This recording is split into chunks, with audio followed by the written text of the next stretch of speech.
마태복음 17장 오늘 1절부터 8절까지 말씀 보시겠습니다.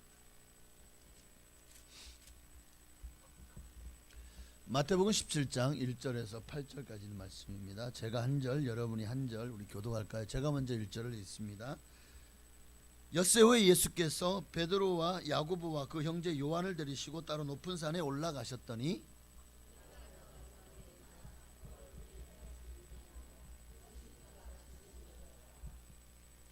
그때 모세와 엘리야가 예수와 더불어 말하는 것이 그들에게 보이거늘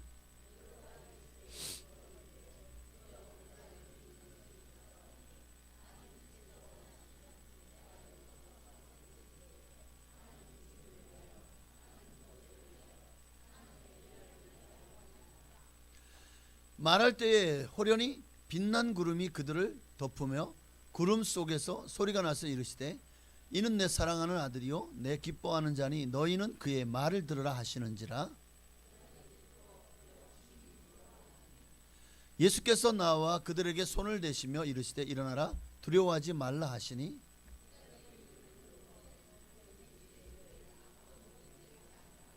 아멘. 예수님께서 제자들 중에서 베드로, 요한, 야고보 세 제자를 데리고 어느 산에 올라가셨는데 그 산 이름이 이제 예수님이 변화되셨다 해서 변화산이라고 하죠. 정말 그 산에서 갑자기 변형되셨는데 그 옷의 희기가 너무나도 빛난 형체와 같고 그 얼굴은 해같이 빛나고 그때 그 자리에 누가 나타났습니까? 모세와 엘리야, 율법을 대표하고 선지자를 대표하는 두 사람이 나타나서 예수님과 이제 앞으로 장래에 될 일, 예수님의 십자가에 대해서 아마 서로 얘기를 나누셨던 것 같습니다. 그 말씀하시는 것을 보고 함께 올라왔던 제자들이 놀라 자빠지죠.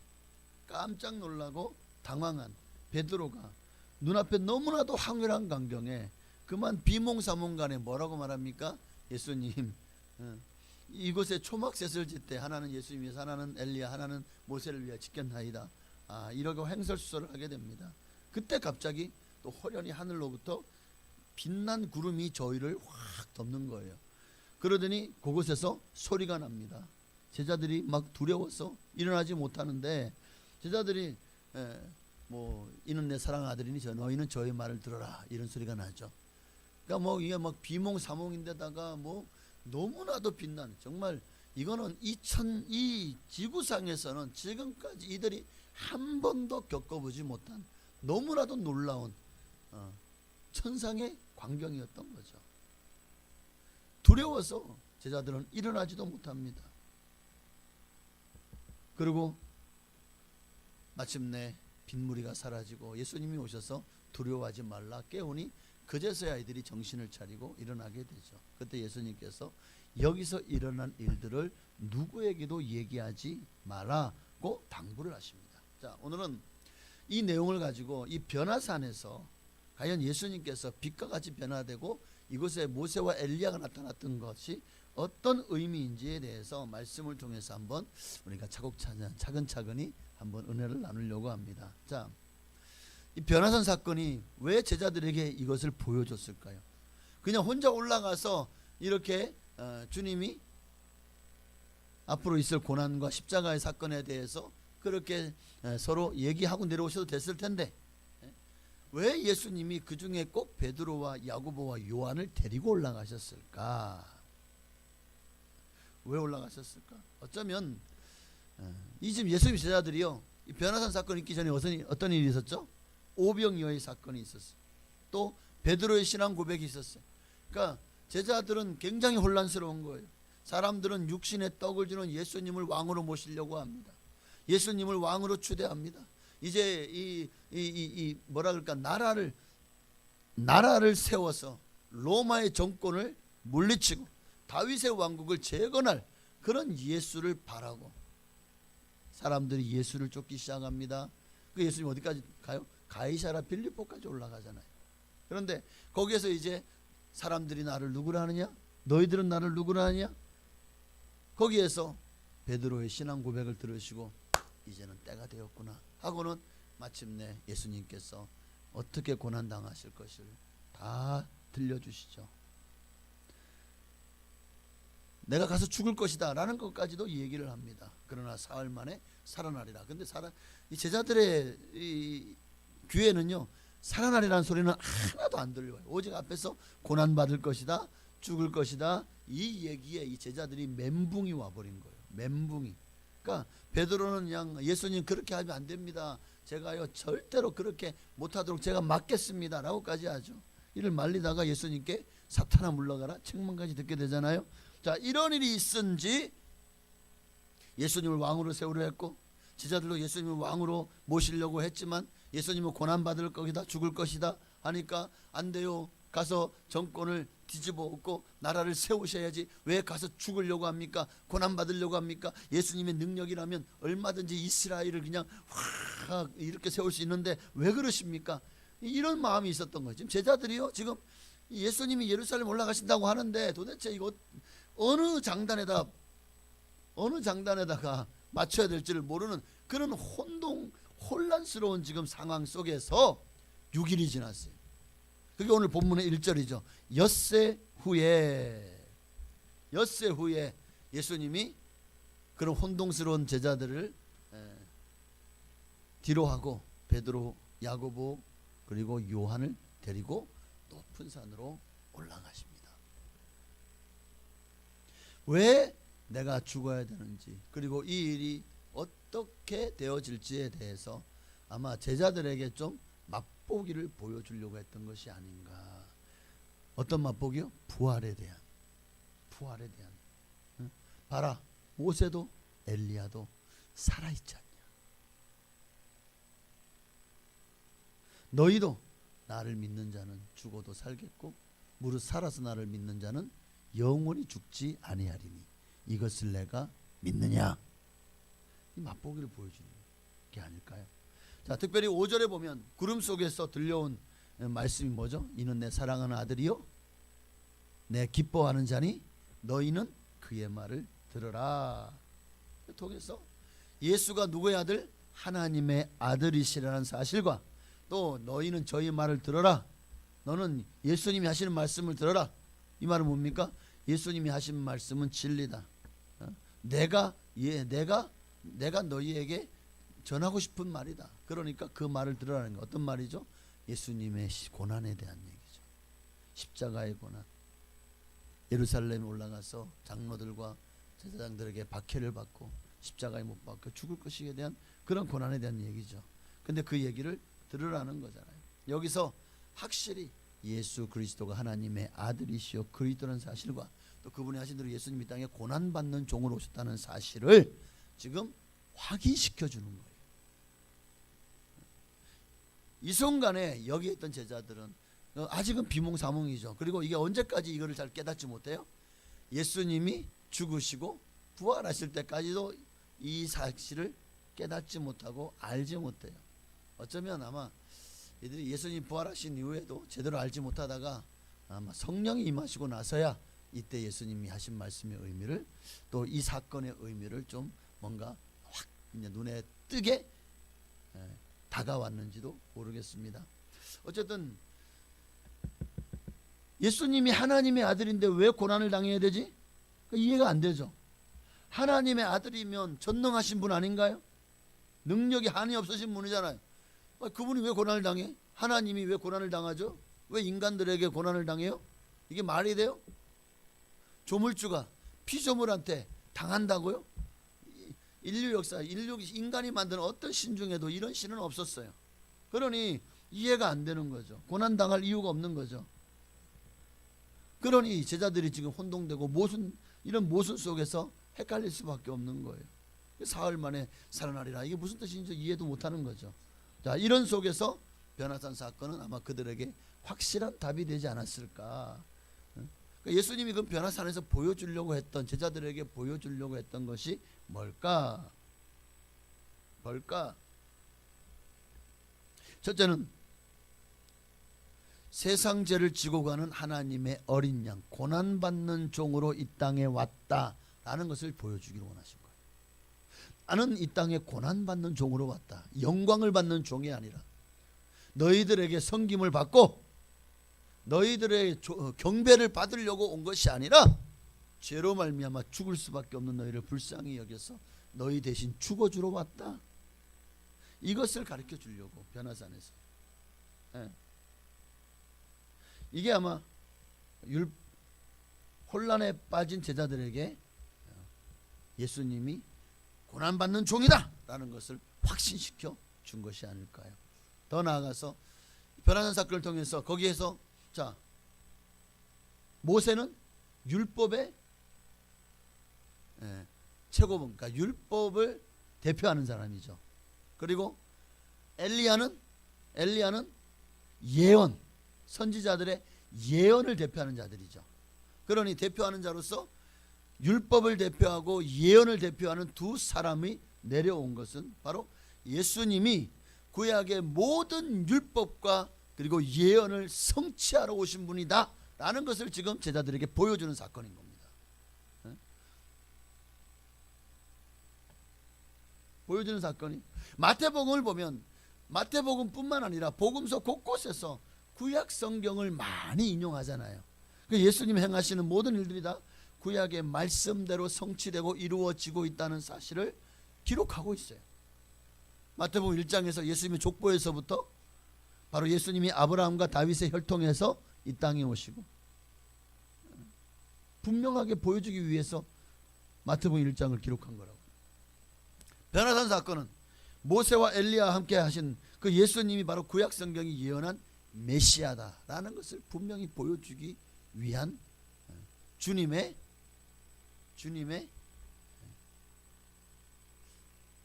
방법이죠. 더 나아가서 마지막으로, 진짜 마지막입니다. 마지막이라니까요. 네, 조금만 더 말씀 집중해 주시기 바랍니다. 변화산 사건은 영생과 부활을 확증한 사건이에요. 사람이 죽으면 죽음이 끝이 아니다. 내가 부활한 것이 너희도 부활할 것이다. 예수님이 요한복음 14장 말씀처럼 내가 너희를 위해 거처를 예배하러 가서 거처를 예배해 놓고 너희를 이제 나 있는 곳으로 이끌어서 나와 함께 있게 하겠다. 영원한 하나님의 나라가 있다. 죽음은 끝이 아니라 천국이 있다라는 사실을 보여주는 사건 중에 하나, 바로 부활, 예수님의 부활. 자, 변화산에서 예수님이 그냥 예수님 모습 그대로, 그냥 옷 입고 있는 추리한 모습 그대로셨나요? 아니죠. 얼굴이 해와 같이 빛나. 이 입고 있는 옷이 갑자기 그냥 희기가 웬만한 유한낙스 비교가 안 돼요. 얼마나 하얀데 거기다가 형광처럼 그냥 빛이 그냥, 저 보십시오. 빛나는 거 보이세요? 저렇게 휘어져서 빛이 나시는 거예요. 얼굴도 빛나고 옷도 빛과 같이 휘어지고. 그러니까 예수님이 십자가를 지시기 전에 바로 제자들에게 내가 부활한 이후의 모습이 이와 같다라는 것을 보여주는 거죠. 십자가에 죽으시고 부활하셨을 때 주님은 완전한 몸을 입으셨습니다. 그래서 예수님 나를 만지지 말라. 영은 뼈와 살이 없으되 나는 있느니라 라고 말씀하셨잖아요. 그러니까 예수님의 부활은 영만 부활한 것이 아니다 하는 거예요. 예수님은 분명히 자, 만져보라는. 영이면 만질 수 있나요? 영이면 손이 슉 지나가겠죠. 몸이 슉 하고 지나가겠죠. 그러나 예수님은 부활체를 입으셨어요. 그러니 예수님은 우리가 만질 수 있고 또 볼 수 있고, 그럼에도 불구하고 예수님은 부활하신 예수님은 이미 영적인 존재가 되셨어요. 그래서 예수 제자들이 다 잠가놨잖아요, 문을. 그런데도 그 사이로 어떻게 들어오셨는지 휙 하고 들어오시는 거예요. 여기 닫혀있죠. 근데 갑자기 우리 주은 반주자 뒤에서 갑자기 누가 슉 나타났어.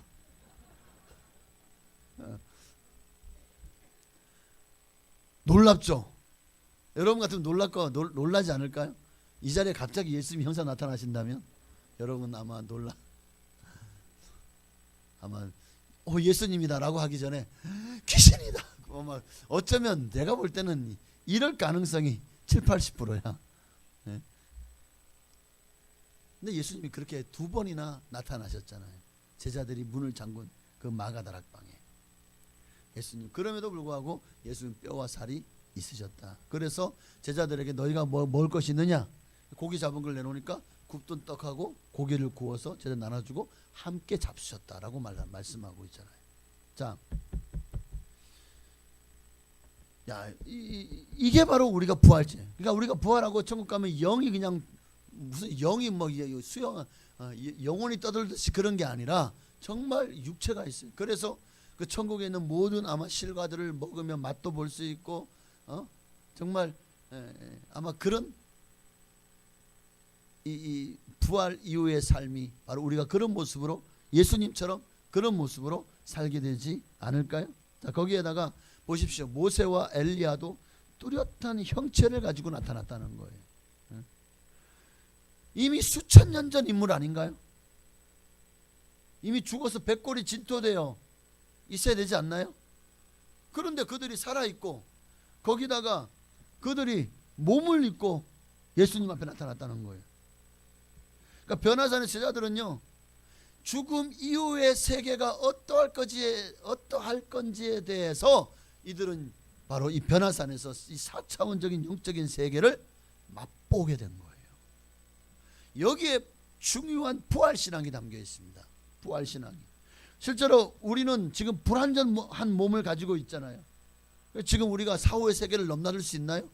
이 모세 엘리야처럼 그냥 예수님이 잠깐 내려오라고 한다고 해서 이들이 쑥 내려올 수 있나요? 그런 것처럼 우리가 천국에 그냥 내가 가고 싶으면 가고 지옥도 한번 가보고 싶으면 가고 이거 뜨거워라 하고 도망쳐 나오기도 하고.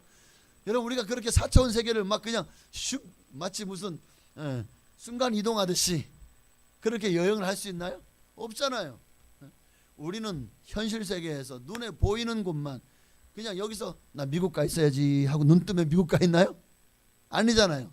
미국 가려면 비자를 받아야 되고 또 항공 여권을 받아야 되고 여권 또 뭐 있어야 돼. 또 비행기 또 왕복을 끊어야 되고 또 미국에서 허가가 떨어져야 돼.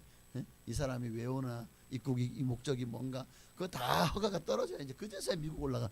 그것도 미국 가려면 뭐 비행기로 몇 시간을 타야 돼? 6시간인가 8시간인가 타고 가야 된대요.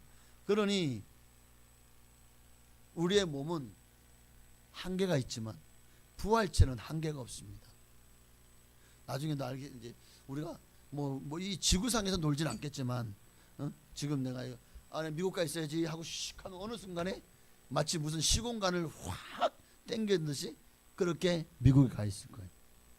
내가 저기 뭐 어디쯤가 안드로메다에 한번 가봐야지 하고 싹 하면은 슉 하면 어느 순간에 그 어마어마한 시공간을 뚫고 어느새 안드로메다 은하에 가 있을지도 몰라요.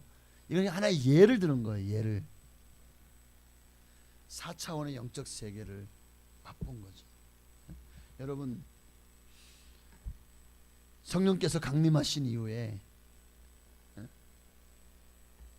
제자들은 바로 이 불완전한 몸을 가지고 있음에도 이 사후의 세계, 영적 세계를 넘나드는 길이 열렸고 많은 제자들이 이 영적 세계를 경험하고 오게 됩니다.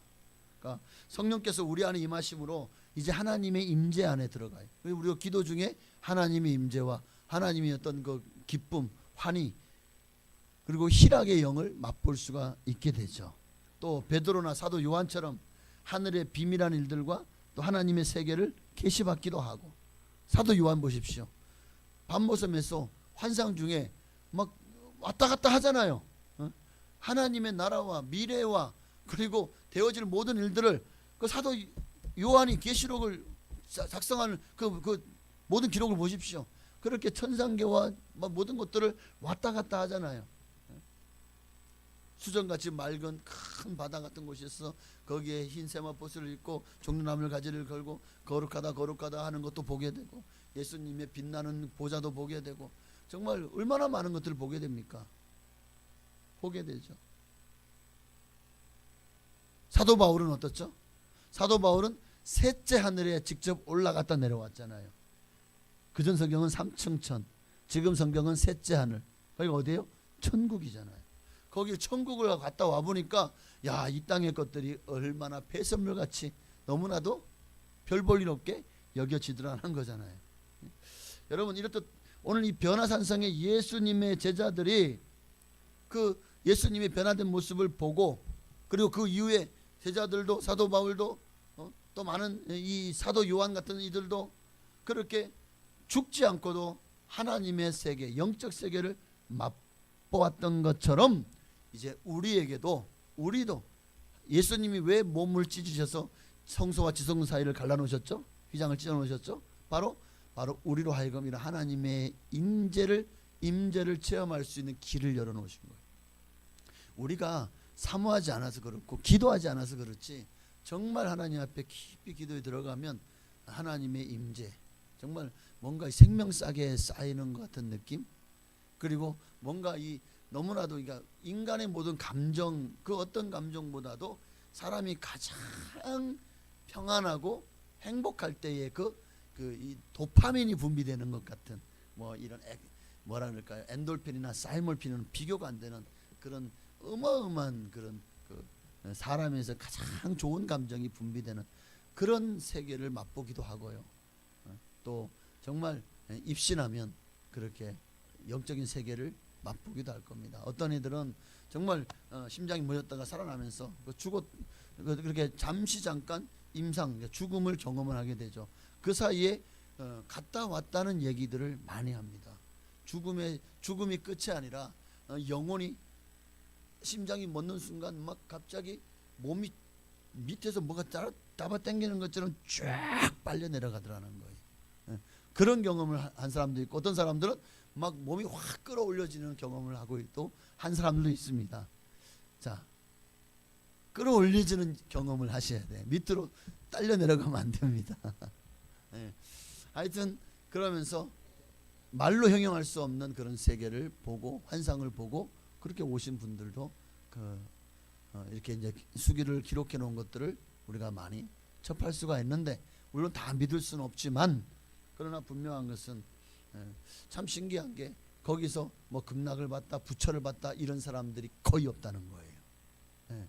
죽음의 세계를 맛보고 온 사람들이 어디 세상에 수많은 신들이 있지만 그 신들이 있다라고 얘기를 하는 경우가 거의 없습니다. 거의 다가 하나님의 나라를, 그러니까 진짜 있는 세계는 하나님의 나라들이라는 거예요. 지옥이라는 거지, 세상에 다른 신들이 마귀가 만들어 놓은, 세상 신들이 만들어 놓은 그런 극락 뭐 이런 그런 거는 전혀 구경도 못 하더라는 거예요. 자, 그러니까 우리도 이런 세계를 맛볼 수 있습니다. 왜? 하나님의 약속이 우리에게 있잖아요. 오늘 우리가 낮에 보았던 말씀처럼 베드로서 1장 3절 4절 볼까요? 자, 그의 신기한 능력으로 생명과 베드로 후서 1장, 네, 그의 신기한 능력으로 생명과 경건에 속한 모든 것을 우리에게 주셨으니, 생명과 경건에 속한 모든 것을 우리에게 주셨으니 이는 자기의 영광과 덕으로서 우리를 부르신 이를 알므로 말미암으리라. 이로써 그 보배롭고 지극히 큰 약속을 우리에게 주사 이 약속으로 말미암아 너희가 정욕 때문에 세상에 썩어질 것을 피하여 신성한 성품에 참여하는 자가 되게 하려 하셨느니라. 신성한 성품에 참여하는 것이 얼마나 중요한지 여러분 아시겠죠? 진짜 여러분 죽어봐야 알지가 아닙니다. 죽어봐야 천국이든 지옥이든지 그때는 이미 늦어요. 그때 내가 지옥 가 있으면 아이고 내가 살았을 때 그렇게 믿으라 할 때 제대로 믿을 걸 내가 왜 그렇게 튕겼나. 그래 내가 지금 가는 곳이 지옥이야. 얼마나 비참합니까. 말 들을 걸. 아이고 그때 목사님이 하는 설교를 좀 세게 들을 걸. 그때 내가 목사님 하는 말이 다 뻥치는 줄 알고 아이고 목사님이 그냥 무슨 뻥도 잘 치는데 사람들이 다 쏘가 넘어가네. 이러고 있으면 안 되는 거예요. 네? 여러분 우리 반드시 죽으면 끝이 아니라 부활합니다. 죽으면 바로 부활해요. 분명합니다. 예수님께서 십자가에 못 박혀 돌아가실 때 우편 강도에게 뭐라고 말했죠? 네가 오늘 나와 함께 낙원에 있으리라. 죽은 이후에 뭐 어디서 뭐 잠을 자다가 깨어나는 게 아니라 죽는 순간 이미 영적인 세계로 우리의 혼이 건너가는 것을 말하는 거겠죠. 어쨌든 내가 이 얘기를 왜 하냐면 많은 성도들이 성경을 너무 몰라요. 성경을 제대로 알지 못해요. 그래서 이단들이 무슨 얘기만 하면 그런가 하고 혹 하고 이단에 넘어가는 거 너무 많더라는 거예요. 제가 예전에도 알던 교회 그 안수 집사님 부인인데 집사님인데 어느 순간에 뭐 교회를 안 나와. 왜 안 나오니까 제7일 안식일 예수 재림교로 가버린 거야. 거기에 말씀이 진짜 같대. 진리 같대. 여기 교회에서 말하는 거는 안 믿어지는데 거기서 말하는 건 믿어진다면서 가버린 거예요. 안수 집사님 부인이. 그러니까 저도 예전에 한번 전도를 하다가 그 안식일교에서 이제 팜플렛을 봤어요. 전도지를 봤는데 거기에 보니까 너무나도 자기들이 성경을 잘하는 것처럼, 그러니까 우리 마치 이 지금 정통교회 기성교회들이 잘못 가르치는 것처럼 그렇게 적어놓은 것 중에 하나가 이 부활의 문제더라고. 부활. 이 안식일교는 어떤 부활을 가르치냐면 일단 죽으면 끝이에요. 죽으면 잠을 자는데 언제까지 잠을 자냐? 예수님이 재림할 때까지 잠을 잔대요. 이거를 사자수면설이라고 합니다. 죽은 자는 이제 잠을 잔다는 거예요. 성경에도 사랑하는 자에게 잠을 주시는도다. 이제 죽은 것이 아니라 잔다. 뭐 이 말 가지고 잔다고 표현하는 거겠죠. 그러니까 그렇게 예수님이 재림하실 때 부시시하고 이제 깨어나는 거예요. 이렇게. 그래가지고 심판을 받고 믿는 자들은 천국에 올라간다는 뭐 그런 얘기죠. 그리고 이들의 교리 잘못된 것 중에 또 한 가지가 뭐냐면 영생은 믿는 자들만 얻는다. 믿는 자들만. 그러니까 선인만, 하나님이 선하다고 인정한 자들만, 의인 영생설을 주장하고 악인 영생설은 부정합니다. 악인은 영생하지 못한다. 악한 사람들은 소멸한다는 거예요. 지옥에서 영원히 고통받는 것을 이들은 부정해요. 안식일교회는. 그래서 이들이 말하는 이 교리를 악인 멸절설이라 그래요. 마귀와 함께 소멸된다는 거예요. 그런 교리를 내세우는데, 아니 그러면 성경에 있는 모든 지옥들은, 예수님 말씀하시는 지옥은, 특히 예수님 어디 지옥을 말했죠? 부자와 나사를 비유해서 부자가 가 있는 그 지옥, 정말 한번 들어가면 영원히 나올 수 없는 그 지옥을 생생하게 보여주셨잖아요, 예수님이. 그런데 이 말씀은 이들이 뭘로 들은 거지? 또 요한계시록에 나오는 수많은 둘째 사망, 곧 영원한 불지옥에 대해서 말씀하고 있잖아요. 불과 유황을 타는 것에 참여하려니 이가 둘째 사망이라. 다 거기에 던져지리라. 마귀도 예수 믿지 않는 모든 사람들로 다 던져지리라.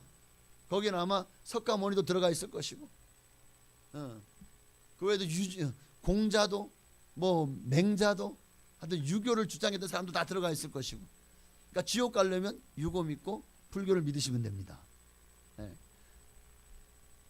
근데 안식일교, 이게 지금 안식일교 제가 지금 퍼온 거예요.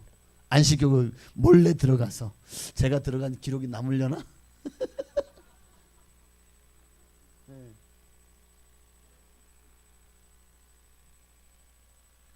밑에 보니까 그리스도를 믿고 죽은 자들은 희망 없이 무의 상태가 된 게 아니라 부활을 기다리며 잠자고 있는 것이다.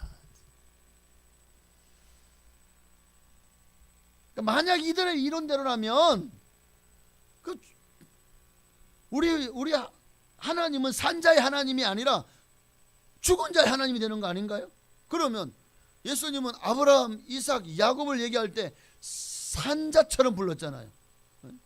아브라함의 하나님, 이삭의 하나님, 야곱의 하나님. 이 땅에서는 그들이 죽었지만 살아있어 하나님과 함께 있다는 것을 말하는 거 아닌가요? 그 예수님은 죽은 자 하나님이 아니라 산자의 하나님이라고 하셨잖아요. 또 보십시다.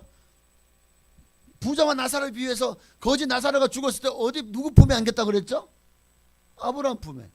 아브라함이 지금 살아있다는 거예요, 죽었다는 거예요. 만약에 이 제7일 안식일 예수 재림교의 교리처럼 한다면 아브라함도 지금 잠자고 있어야 되는 거야.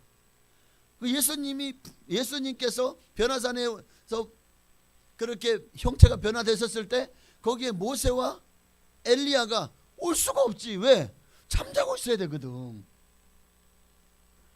그러니까 이거 말도 안 되는 거 아닌가요? 말도 안 되는 죠. 이것만 봐도 우리는 죽으면 예수 재림 때까지 자고 있는 게 아니라는 거예요.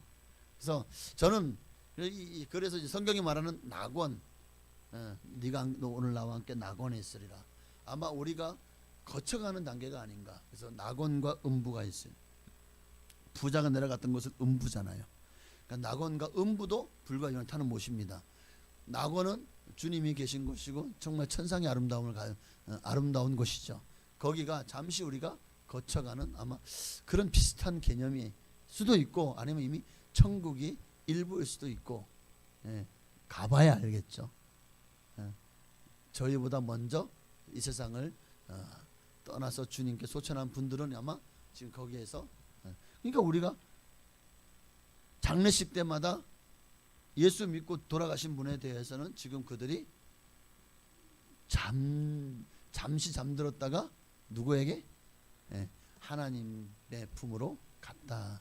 그래서 우리는 장례식이 아니라 천국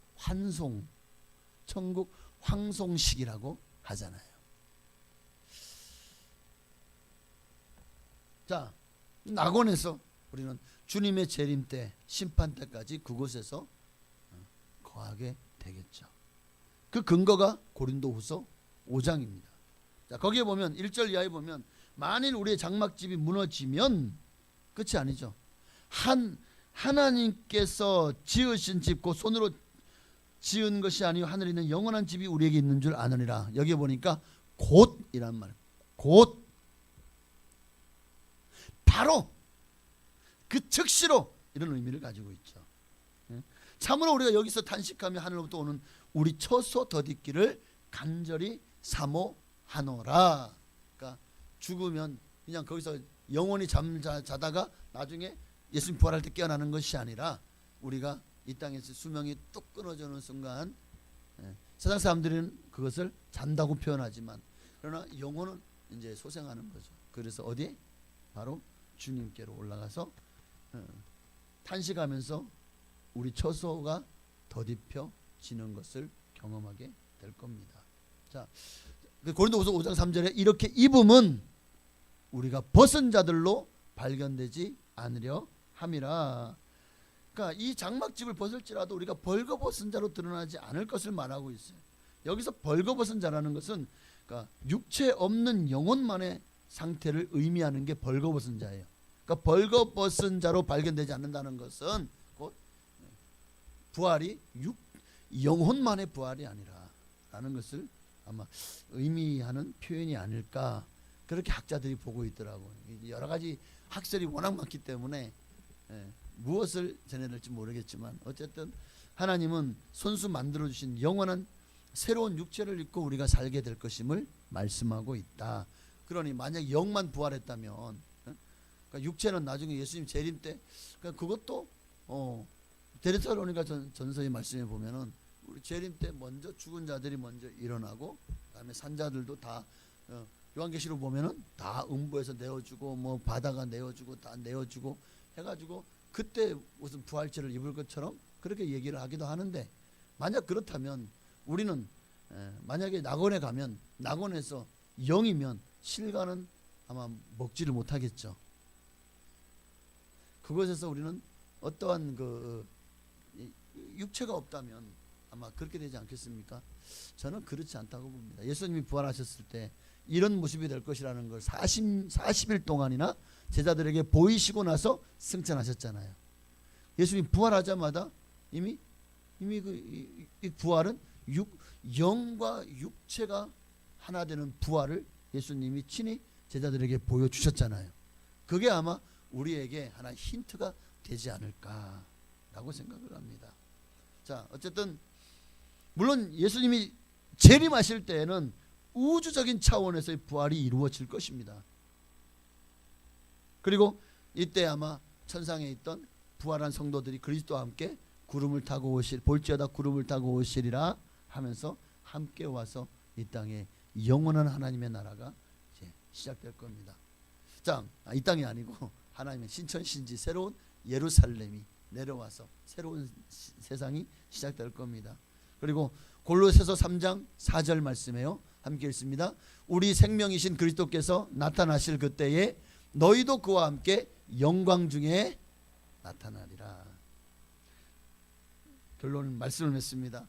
변화산 위에서 일어났던 이 사건은 바로 예수님의 죽음을 통해 이루어질 하나님의 나라를 미리 보여주시는 사건이고, 제자들에게 왜 그걸 말하지 말라고 했냐? 비밀이기 때문이고, 이것은 제자들이 이해할 수도 없는 일이고 말해봐야 믿지도 않을 거고, 예수님의 십자가와 부활과 성령의 임하심을 통해서만 이해될 수 있는 일이었기 때문일 겁니다. 오늘 여러분, 우리도 오늘 이 변화산 사건을 우리가 뭘 느껴야 됩니까? 부활신앙. 오늘 마지막 세 번째가 너무 길었죠. 그러니까 제가 세 번째라고 했을 때 아유 말씀 금방 끝날 줄 알고 기대하셨는데 마지막 세 번째가 이렇게 길 줄 몰랐죠. 이게 트랙이에요, 트랙.